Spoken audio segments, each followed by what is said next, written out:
If you want to check battery temperature on Nothing Phone 3A, we can use a third-party app that allows us to get this kind of information. So for example, in the Play Store, I'm gonna download GCPU.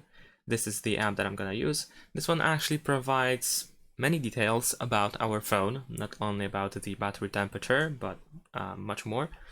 But it also includes the battery temperature, like I mentioned. So once we install and open it, we need to press this check in the bottom right corner, press consent, and there we go. Now over here we have the battery info with the temperature here in this place, as you can see. So we don't even have to go anywhere to immediately find the information about the battery temperature, but you can also tap on the battery in order to find more information. And from time to time you may see some ads, like you can see over here. Since the app is free, then of course you should expect some ads. Let's close them.